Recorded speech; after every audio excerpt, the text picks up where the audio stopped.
Hi అండి, నమస్తే. Welcome back to ఈతరం రుచులు. ఈరోజు మనం రవ్వ లడ్డూని ఎంతో తేలిగ్గా పర్ఫెక్ట్ మెజర్మెంట్స్తో ఎలా తయారు చేసుకోవాలో చూద్దామండి.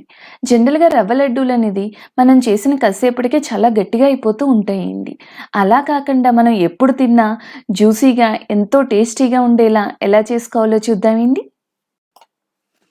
ఈ రవ్వ లడ్డూకి ముందుగా మనం స్టవ్ వెలిగించి పాన్లోకి 2 స్పూన్ల నెయ్యి తీసుకోవాలి. నెయ్యి కొంచెం వేడవగానే మనం అందులోకి సన్నగా కట్ చేసుకున్న జీడిపప్పుల్ని, బాదం పప్పుల్ని వేసి మీడియం ఫ్లేమ్ మీద కలుపుతూ వేగనివ్వాలి.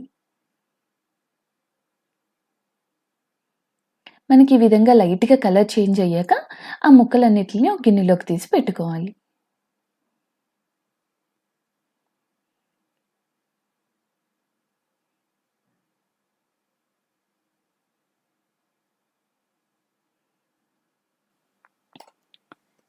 ఇప్పుడు అదే పాన్‌లోకి ఒక కప్పు ఉప్మా రవ్వ, దీన్నే బొంబాయి రవ్వ అని, ఉప్మా సుజి అని కూడా అంటారు. ఈ ఉప్మా రవ్వని మొత్తాన్ని ఈ నేతిలో మంచి కమ్మటి వాసన వచ్చే వరకు మీడియం ఫ్లేమ్ మీద వేగనివ్వాలి. మన ఈ రవ్వ లడ్డూకి ఇలా కమ్మటి వాసన వచ్చే వరకు వేగనివ్వడం అనేది చాలా ఇంపార్టెంట్ అండి. ఇలా మనకి ఎప్పుడైతే కమ్మటి వాసన స్టార్ట్ అయిందో అప్పుడు మనం అందులోకి ముప్పావు కప్పు కొబ్బరి తురుము వేసుకోవాలి. నేను ఇక్కడ పచ్చి కొబ్బరి తురుముని వేసుకుంటున్నానండి. నచ్చిన వాళ్ళు ఎండు కొబ్బరిని కూడా వేసుకోవచ్చు.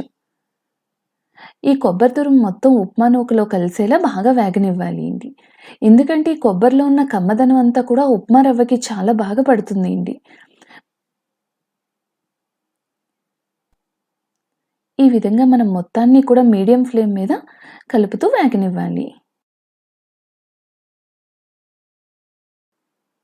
మనం ఇలా స్టవ్ ఆఫ్ చేసేసిన తర్వాత మనం అందులోకి 1 కప్పు పంచదారని యాడ్ చేసుకోవాలి. ఇక్కడ 1 కప్పు ఉప్మా రవ్వకి 1 కప్పు పంచదార అనేది కరెక్ట్‌గా సరిపోతుంది. స్వీట్ కొంచెం ఇష్టం ఉన్న వాళ్ళు 1.25 వరకు యాడ్ చేసుకోవచ్చు. ఈ విధంగా పంచదార మొత్తం రవ్వ, కొబ్బరిలో బాగా కలిసేలా కలుపుకోవాలి.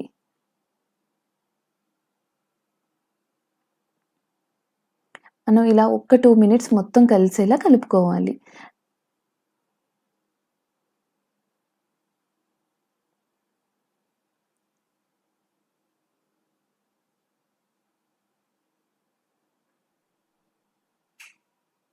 ఇప్పుడు మనం ముందుగా వేయించుకున్న జీడిపప్పు, బాదం పప్పులను వేసి మొత్తం కలుపుకోవాలి.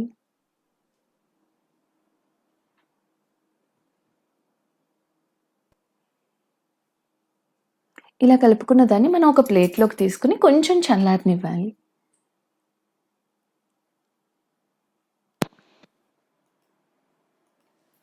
ఇప్పుడు మనం ఇందులోకి వేడిగా బాగా మరిగించిన పాలని ఒక చిన్న గ్లాసు పాలని తీసుకోవాలి అండి.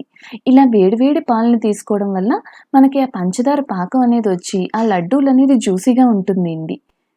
మనం ఒకేసారి పాలు మొత్తం కాకుండా కొంచెం కొంచెంగా పోసుకుంటూ చూసుకుంటూ కలుపుకోవాలి.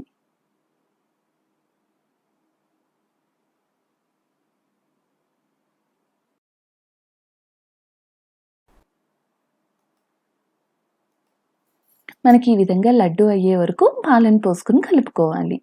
ఇక్కడ మనకు నచ్చిన సైజుల్లో రవ్వ లడ్డూల్ని రెడీ చేసుకోవాలి.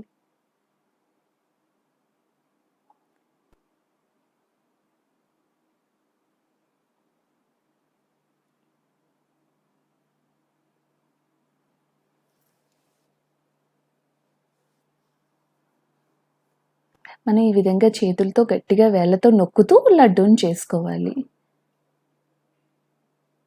అంతే అండి. మనకెంతో నోరూరించే రవ్వ లడ్డు అనేది చాలా తేలిగ్గా పర్ఫెక్ట్ మెజర్‌మెంట్స్‌తో ఎంతో ఈజీగా తయారు చేసుకోవచ్చండి.